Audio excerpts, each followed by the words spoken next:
Today we're answering the question, why did God flood the earth? As in, why water? Why not a plague, an earthquake, or a fire? This is probably a question that you have never asked yourself before, and it makes sense because the flood is one of the most popular and well-known stories in the Bible. It is so familiar we don't stop to ask any questions. But for the person reading the text in Hebrew, the real question would be, why not water? How could it be anything else but water? How could God judge the earth with anything except the flood? And by the end of this video, you will see why that is. So you're not going to want to skip around or click out, because if you do, then the video is not going to make sense. But before we jump into the video, subscribe to the channel. Your small act of kindness helps me out a ton.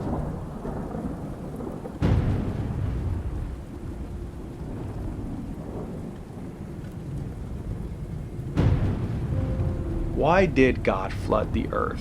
As in, why water? Why not an earthquake, a plague, or fire?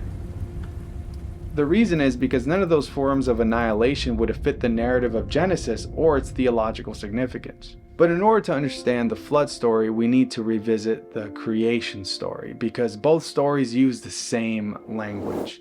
V'ha'eret hayeta tohu vabohu ve'koshek al peni tehom. And my translation is, and the earth was chaotic and untamed, and darkness was over the waters. And of course, this is not a word-for-word translation, but it is a literal translation. We are all familiar with the traditional translation, formless and void, which is the Hebrew tohu vabohu. Tohu means without form, and bohu means empty, and both these ideas together communicate the idea of chaos. And the Hebrew word tehom is translated the deep, but it refers to the salty waters of the ocean. And in the creation narrative, we are told that God divides the waters. The waters from above is called sky, and the waters from below are called ocean. And on day 3, the tehom is pushed back. It is tamed in order to make dry land. And then when we fast forward to the flood story, we're told that the fountains of the tehom bursted open, and the waters from above came pouring down, meaning that the tamed sea had become chaotic again, swallowing up the dry land, and the waters from above came down and became one with the tehom again. And what we see here is reversal. By flooding the earth, God was returning the world to its original state, but not completely. God only returned it to day 2. There was still light and darkness to mark day and night for the 40 days and 40 nights. So why did God flood the earth with water? Because it was an undoing of creation.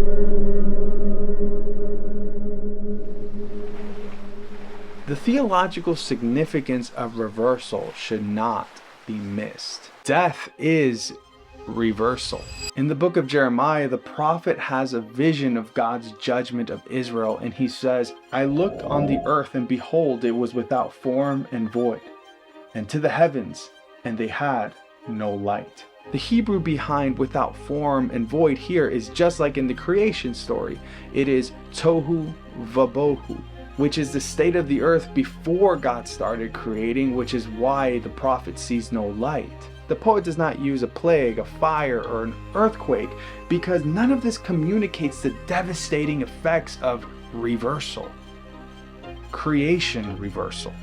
And we see this again in Matthew 24 when Jesus is predicting the end of the world and the destruction of Jerusalem, when he says, immediately after the tribulation of those days, the sun will be darkened, and the moon will not give its light, and the stars will fall from heaven, and the powers of the heavens will be shaken. And while Jesus makes no mention of water, he is describing the undoing of creation, namely the undoing of the first day. God's promise never to flood the earth again was technically a promise never to undo the earth again. So then, if God will not undo the earth, how will he judge the earth? Well, it seems after the flood, the biblical narrative changes from a plan of undoing to a plan of redoing. Or put another way, of redeeming, from annihilating to purifying with fire. But until that day, the undoing of creation is stuck on day 6, Which is why God said to Adam and Eve, "For you were made from dust, and to dust you will return." Which brings us to a question that the Apostle Paul asked: who will deliver us from this body that brings death? Or to put it another way, who will save us from this undoing? Jesus. Thank you for watching. Don't forget to subscribe and watch this video. It will blow your mind.